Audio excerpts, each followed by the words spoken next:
You made it. You have it all, the life you want, except you're missing something.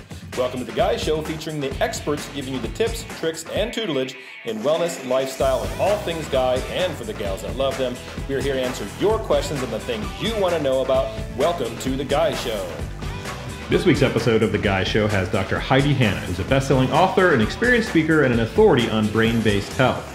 Dr. Hanna has been featured on many national and global conferences, including the Fortune magazine Most Powerful Women in Business Summit, ESPN Women's Leadership Summit, and the $1 Million Roundtable. She is founder and chief energy officer of Synergy, a consulting company providing brain-based health and performance programs for organizations, and the executive director of the American Institute of Stress. Dr. Hanna is a nationally board member for the Association for Applied and Therapeutic Humor, a fellow of the American Institute of Stress, and she currently serves as editor of the quarterly publication Contentment.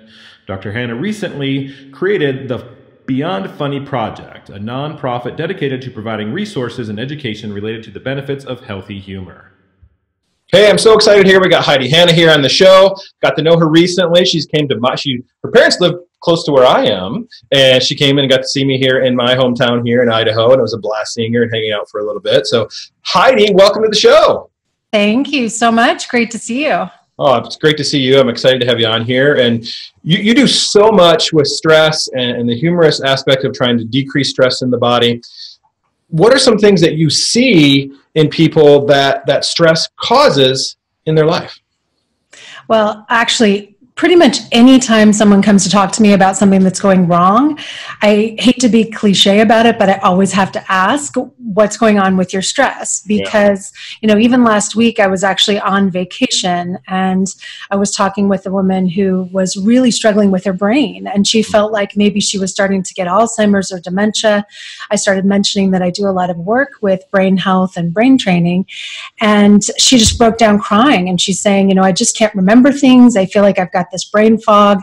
And I said, how's your stress? And instantly, more tears.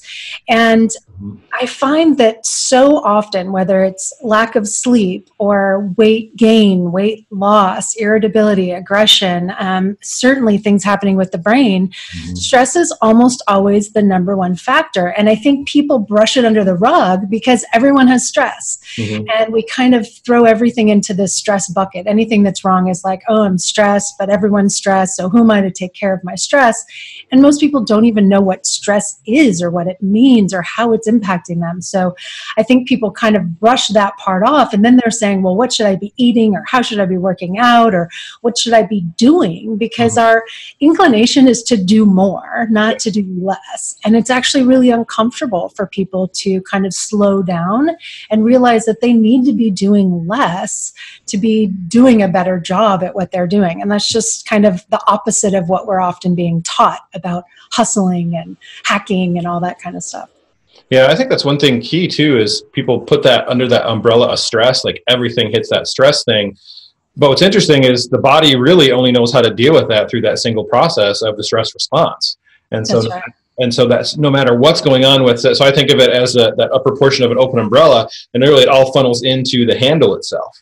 And I think what you just said about the stress response is something that I always like people to kind of challenge that notion that we've all been taught that this stress response is fight or flight. And I know it may seem like it's just semantics, but every time I hear that word response, from a neuroscience perspective, I think response is what happens at the prefrontal cortex, like the human part of our brain that actually stops and assesses the situation and makes a conscious, logical response. But what's really happening in fight or flight, as you know, is a reaction. I mean, it's the primal part of our brain that's not stopping to assess what's going on, but it's just this knee-jerk reaction and triggering these hormones that completely throw the brain out of balance. And more research now is showing that the more that reactive part of the brain is activated, that those neurons will actually strengthen and grow, and the connections between them will get stronger, so that it's actually kind of pulling blood flow away from the prefrontal cortex. So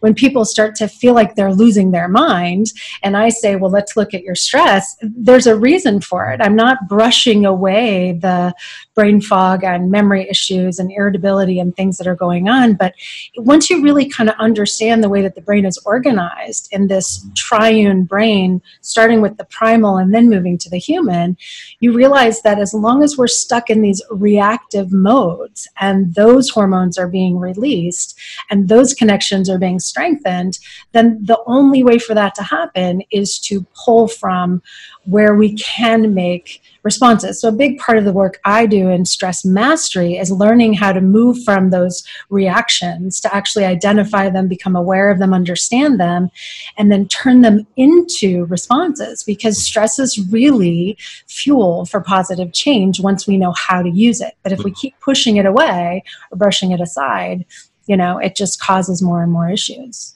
Yeah, it just compounds and compounds and compounds, like you said, causing that more reptilian, that inner brain to grow more and the outer cortex to shut down.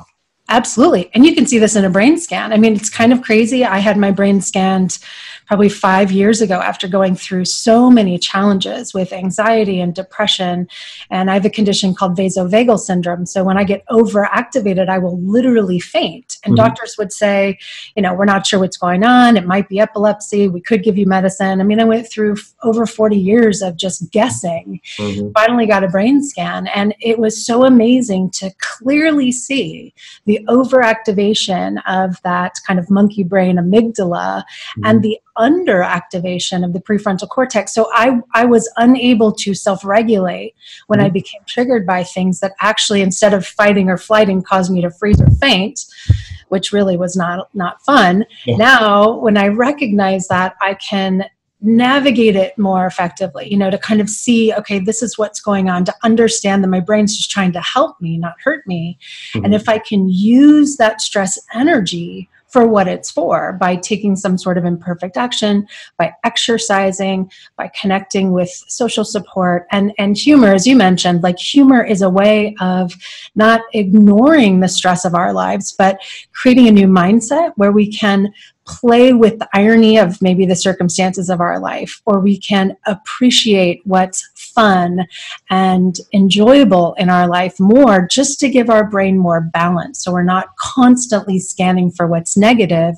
We're also noticing what's positive. Yeah, and it changes, that looking into the humorous aspect, or the shifting it from that fight or flight, not response, but reaction, changing my mindset there too, as we go, changing that reaction to more of the neurotransmitters for that feel good, for that relaxation point there, versus that stimuli that occurs. And we see that on testing too. I mean, with hormone testing and urine testing that we're seeing, and organic acids and some of the other hormone testing, we see that response in the neurotransmitters from that overly stressed reaction phase. In patients, we see elevated cortisols and the cortisones, and then we see that response in the neurotransmitters, dopamine, serotonin, and even the epinephrine, norepinephrine changes within that too. So that's the fun part of being able to quantify, not just digitally with an MRI itself, but also physiologically within there, seeing how their systems not responding. Again, I keep thinking the name. Got to change. I'm gonna keep working on it. You're gonna keep saying it. It's not response. And I just blanked again on it. The reaction, reaction, chemical reaction there. That reaction there to that system there. And think about the word too. What I like about reaction is it's action, right? So when we have a stress reaction, this natural primal thing that happens to us is to motivate us to take action. And as long as we do that, those hormones get used. We use the adrenaline in a positive way, in a very short kind of life cycle of how that hormone responds in our body. Within about 30 minutes or so, we either do something or we shift over to the more chronic state. And I think that's also really important for people to understand, is that very strong difference between acute or short-term stress and chronic or long-term stress. So in that initial reaction, which is short-term, if we do something with that, and here's the interesting thing, it doesn't even have to eliminate the stressor. So let's say something stressful happens and I go out and I go for a walk and I get some fresh air and I kind of rebalance my system. That taking action mobilizes those stress hormones and changes them into positive fuel. So they're not just getting pushed down into my system. The real negative, and what we see in the research that leads to 75 to 90% of medical visits when we talk about stress being toxic and even deadly, it's chronic. So I think that's important. When stress is seen as short term and it's a challenge and we do something with it, it is not harmful. It's really helpful. That's why I say stressing is a blessing when we know how to use it. Right. But most people are pushing it down, ignoring it. They're not really taking time to respond. And so they're just kind of, pushing harder and harder and going, and I'll get to it later.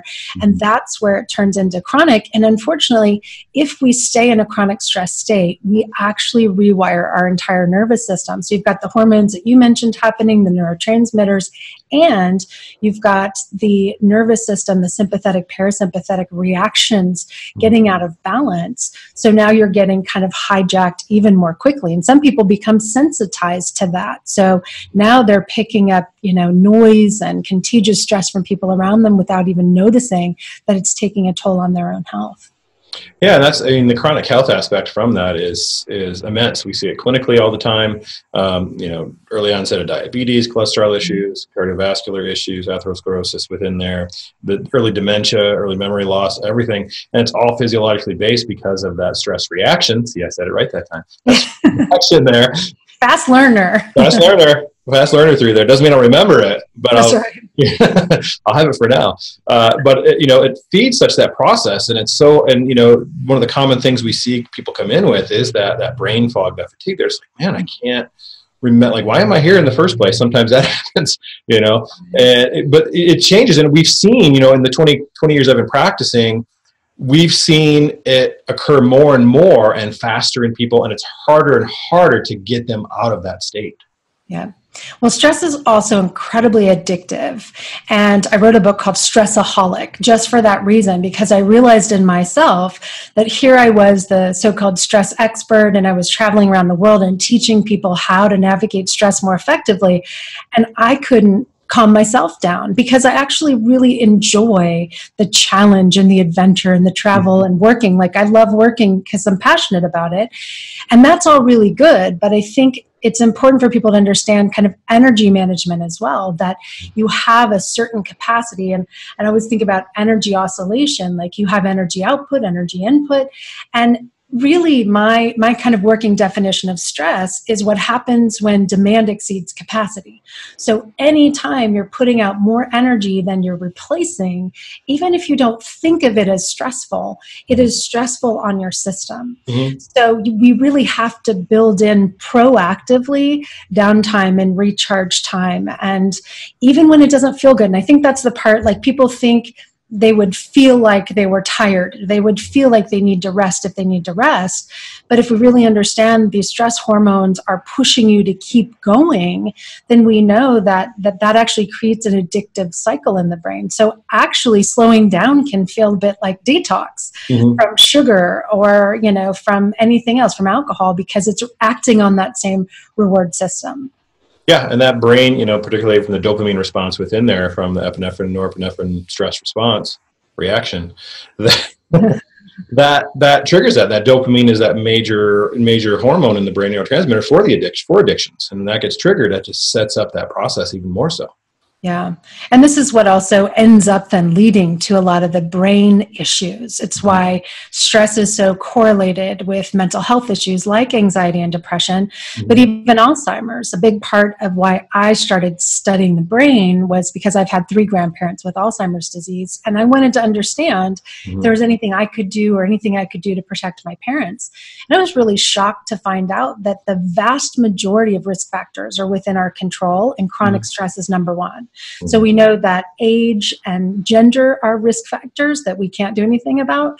But other than that, chronic stress is really the leading factor. And more studies are showing that because of how these hormones play a role. So I say that not to stress anyone out, but to say, like, taking care of yourself and building in downtime and recharging your own battery is critical. And there's so many different ways to do that. I think it's important that people find the one that works for them. It doesn't have to be meditation. And one of the things I love about humor is new studies have shown that when you find something funny, it actually changes brain waves, puts us into a gamma state that's similar to people who meditate for decades. It's very difficult to get into that state.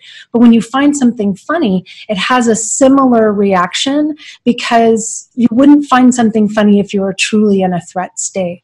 And a lot of people think you either have a sense of humor or you don't, but it turns out it is something you can build. It is a skill set. So the more you try to find things funny in your day, the more your brain starts to notice things that you find funny. So I always encourage people to really, just like you might start working out your body, try to work out your mirth muscle, I call it. That's your ability to find things funny. And even just do a 7-day challenge where you really practice every morning, finding something funny. Every evening with your family, you can ask your kids, if you have kids, or your spouse or your friends, what did you find funny today?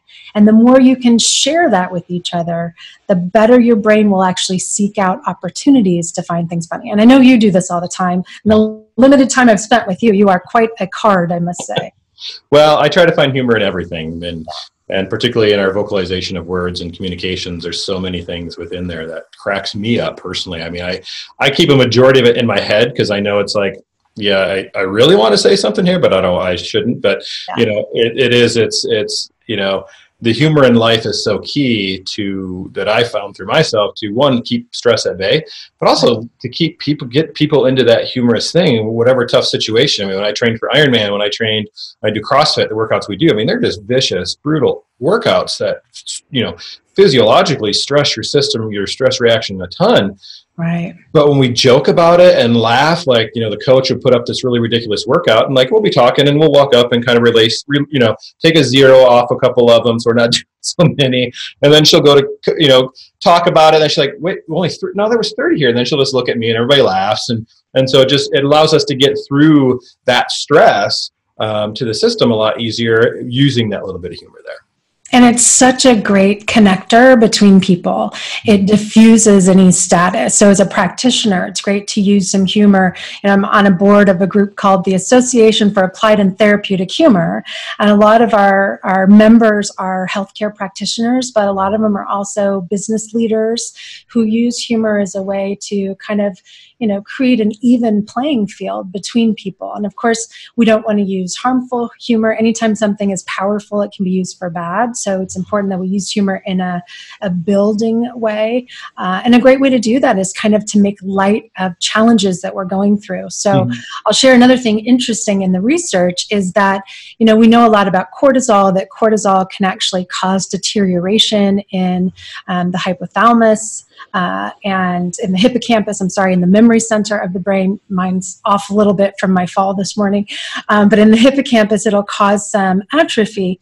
But what's interesting is my friend Bruce McEwen showed that when we also experiencing bonding, when we feel connected with other people and we have oxytocin in the brain, it actually causes growth in the hippocampus. So something that originally would have caused us to break down and burn out now actually is building us up thanks to that connection. So I see humor as a way to not only kind of release tension in ourselves and how we're seeing the world, but also with other people to create those bonds that are more than just adding more resources, but actually physically can change the chemistry of our brain as well. And how those cells, I remember learning way back in neurology, the Hebbian cell assemblies of the brain, and that forming of memory, that forming of new information within the brain is so key, and that slows down in those stress reactions and in that chronic stress in those situations through that. So yeah, that humor and that release of good positive hormones in the brain and in throughout the body itself just sensitizes not only the brain but the whole body in a positive way. The cells kind of wake back up, and society. You said earlier, stress is that number one factor for that brain deterioration. It's also the same thing for the body itself. I mean, the stress reaction there itself shuts down all those cells. I mean, if we're under stress, we don't need to be rest, digest, and reproduce. I always say we need to get the heck out of there. And so all that physiological response, that anabolic process in the body shuts down, and so we can deal with that stressor and fight or flight it out of there. That's right. And the sooner we recognize it, obviously, the faster we can change reactions into responses. And so I think that can be really helpful, is to kind of understand how it shows up for us. In the stress mastery program that I have, we teach a stress 360 assessment, which is a way to just kind of get a real understanding of what's going on and what stress is trying to teach you in the moment, based on your stress load, which looks at kind of the circumstances of your life, how much stress do you have compared to the capacity that you have, but also your stress lens, which is really unique for everybody based on genetic predisposition, early life experience, and then ongoing lifestyle factors. So we know 15 to 20% of the population actually has a high sensitivity to stress based on these genetic predispositions, which I find incredibly fascinating. And then also your stress signature. So even people, without taking the assessment, can just ask the question, how does stress show up for me? What's the quickest way I notice it? What are the signs? And I differentiate signs and symptoms. Signs are like, what happens quickly? For me, I tend to get a headache, like right here, and I laugh. I think it's my prefrontal cortex, like going, help me, help me. So like I create some humor around that, but I get a headache here, and I know I'm getting into that stress overload state, and I need to do something different. Then there's symptoms, which might be weight gain, weight loss, sleep problems, like longer term symptoms, or even maybe going for a run and tripping and falling because you're multitasking too much and life's trying to tell you you need to slow down. Unfortunately, we get the signs quickly. If we don't pay attention, those physical symptoms will start to show up. And of course, those take a little bit longer to correct. The good thing is we've got a lot of information about how we can support that through, hormonal support, through nutritional support, through the right types of exercise, and certainly enhancing sleep is another great way to do that as well. Yeah, I think you made a key point there, is that we ignore those signs, and we're told to ignore those signs so much as people go into their physician and talk to their primary care or specialists about that way they feel, and they're just like, well, that's normal aging process, that's normal to see this, so don't worry about it, versus because they don't understand that stress reaction and the physiological responses occurring through not just the stress reaction, but the brain itself, how that's functioning, and then organs, and then the deterioration occurring through chronic disease in those situations. It just gets put under the thing until finally a symptom develops, and then they're like, oh, now we can test for that symptom and see what it is. Yeah. And then that's usually when they said, well, it's probably just stress. Yeah. Okay, so what does that even mean? So unfortunately, I think traditional medicine for a long time has just said that's probably just stress, so you go fix it, or go talk to a psychologist or a psychiatrist, and now you're getting medicated, and there's really no coping skills being taught. And certainly for anyone who has kids, this is really critical, because during the young, when they're kids and adolescents and the brain is forming, is when they really need to develop those coping skills for stressful situations. And unfortunately, parents are so busy that oftentimes, if it's not a problem, if it's not really a physical symptom, we just kind of brush it under the rug. Or I know for me, a lot of it was like snap a towel around it, which I don't even know what that means, but my dad was my coach. And so it became very much like, get your game face on, don't be lazy, get out there. And it was always pushing and pushing and pushing. And then the stress reactions get pushed down, and then they start showing up, and there's this confusion about where is this coming from? So I always really want to encourage parents to notice those signs and really teach your kids very simple coping mechanisms, especially things like breathing exercises, gratitude exercises, and even humor appreciation. Those can really create a resilient mindset from an early age that can protect your kids from chronic stress, because they'll be able to navigate it more effectively. Yeah, and that's so key, because we aren't taught. We're that suck it up mentality. I mean, that's what we're taught. Just suck it up, deal with it, go on. Keep fighting through, keep fighting through, keep fighting through. And look where it's got us. Right. That's right. And so, those key tips you gave there on finding those ways to to work through it, and particularly talking through it, is such a good thing too. Parents, it is parents, and I find myself doing this sometimes because I'm so busy with things, and oh, the kids got this. Guys, can't you figure this out and do this process yourself? Well, no, they're 12 and 9 years old. They can barely wipe their own bottom half the time. That's okay, did you brush your teeth today? Oh, I forgot to. How did you forget to brush your teeth? Did you comb your hair? Yeah. No, you just got out of bed. You didn't comb your hair yet. So it's, figuring out those things to be able to communicate them and go, hey, here's some important processes, here's some things you can work with, and let's talk that through or journal it through to figure out an answer for you. And obviously stress is part of life. So it's okay to feel stress. It's okay to feel sad. Even if you look at things like bullying, there's a lot of circumstances in life we have no control over. Mm-hmm. And that's a big component of really chronic stress, is the feeling that we don't have control. Mm-hmm. What's important to the brain is that there are things we do have control of. So to go back to what I said earlier, that sometimes it's not even that we have to fix that particular stressor. So if a child is being bullying, they may not be able to solve that problem, but one of the greatest things you can do with kids who are being bullying is show them that their actions matter by having them help somebody else, mm-hmm. having them volunteer, having them tutor a child, having them do something where they're giving back in a positive way, and they feel that, because ultimately it's all about demand and capacity. So even if the demand is high, even if we're dealing with really stressful situations, if we can build our capacity, mm-hmm. then the brain doesn't perceive that as being such a dramatic, lack or a gap. And so that's what I always kind of am looking at, is where can we decrease demand and where can we increase capacity? And a lot of times it is building our own capacity that's going to give us the best benefit. Mm-hmm. So true. That's that capacity and resilience that we don't have, where we've lost. And that's, like I said, we said earlier, is that resilience of your body to adapt and survive that process has decreased significantly in the last 20 years that I've seen in practice. Mm-hmm. And I know for practitioners that have been in practice longer, they've seen it even more occur. From a chiropractic perspective, people needing more adjusting because their body just can't hold together. They're falling apart stress-wise in that reaction there, that their system just can't deal with it. We're seeing not only the neurological, but we're seeing the chemical. We're seeing the physical aspects respond through there. Digestion getting worse, cardiovascular disease, glucose issues and metabolism issues through there, hormone imbalances all occurring because our lack of resilience.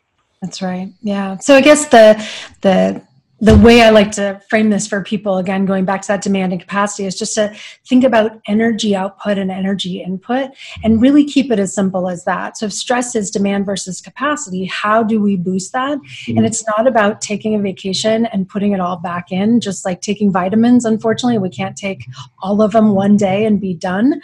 Right. We have to think about it on a daily basis and not wait until signs and symptoms show up, but mm-hmm. to be proactive. So yeah. I look at 5 times during the day, first thing in the morning and right before bed, by far the most important, to shift the brain into a state of having what we need. Mm-hmm. So I surveyed 20,000 people, and the number one stress that people deal with is feeling like there's not enough time to get it all done. We wake up in the morning, we feel like there's not enough time to get it done. We are now in chronic stress for the rest of the day. Right. How do we shift our mindset first thing in the morning to not being in a state of lack, but into a state of abundance by practicing gratitude, meditation, again, exercise, all those positive things.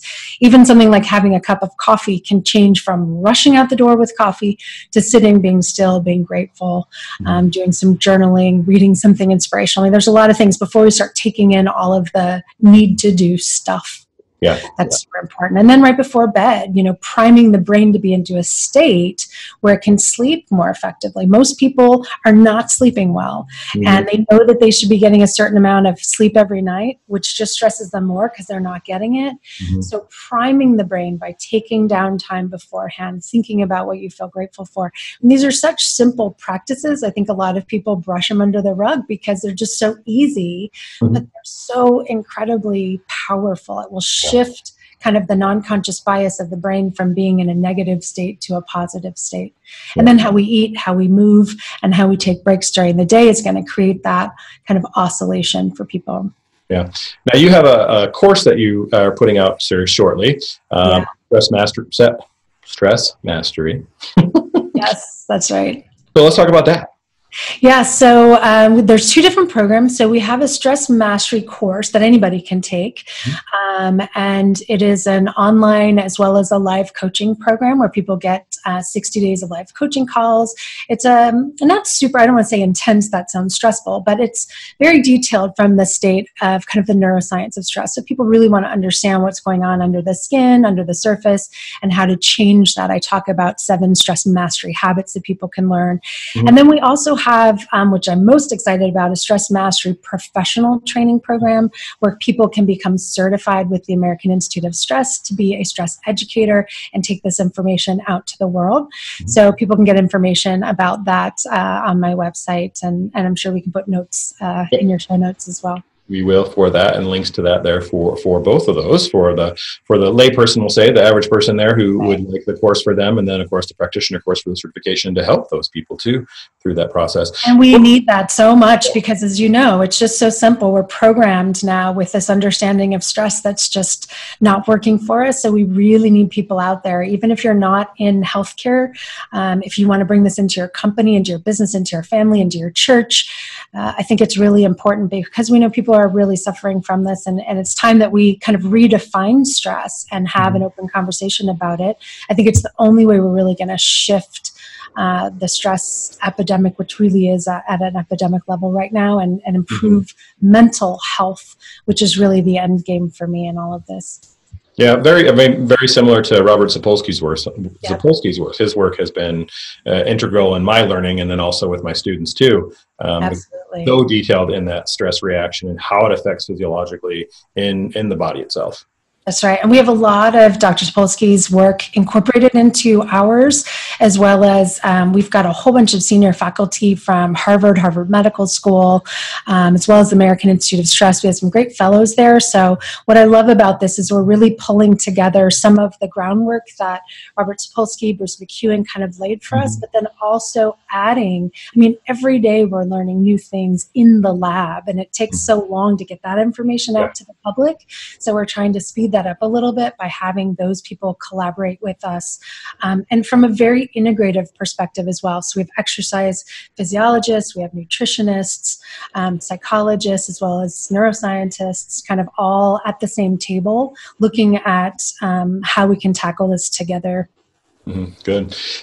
Heidi, it's been great having you on the show. Do you have any last tips, tricks, or tutelage for the audience on stress and stress mastery? I think the most important thing I always want to tell people is that taking care of yourself is not selfish. And I think that particularly women struggle with that. We feel like we got to take care of everybody else. But I think we also just live in a society today that is all about hustling and hacking and how do I biohack this and and we're really hurting ourselves by doing that. I think self-care and healing and slowing down is so critical. Keep in mind that our stress is contagious and our calm is contagious too. So if we can get ourselves into a calm, confident state, it impacts everyone around us for the better, and we're able to get more done in less time. Yeah. We've had a lot of great tips, tricks, and tutelage from you today, and those last ones were amazing to help people. And definitely check out her 2 courses there. One, if you're a general public, for sure, to help yourself, and then if you're a practitioner, a provider that would love to learn how to better communicate, to help people adapt their stress better, their stress reaction. So yeah, gotta remember, keep that in my head there. Right. Again, Heidi, thank you for being on the show, and we will see you all later. Thank you for tuning into this episode of The Guy Show. What do you think? Register and post your review of this episode in iTunes, Stitcher, YouTube, or Google Play. Also, do not forget to set the auto download feature for the show. Be sure to like and follow us on Facebook, Twitter, and Instagram at The Guy Show Live. To get the most of this week's episode, be sure to check out the show notes at theguyshow.net, where you will find a free download of the tips, tricks, and tutelage from all of our guests and the host, plus many more amazing products, life-changing courses, and Guy Camp quarterly retreats that are available for your purchase.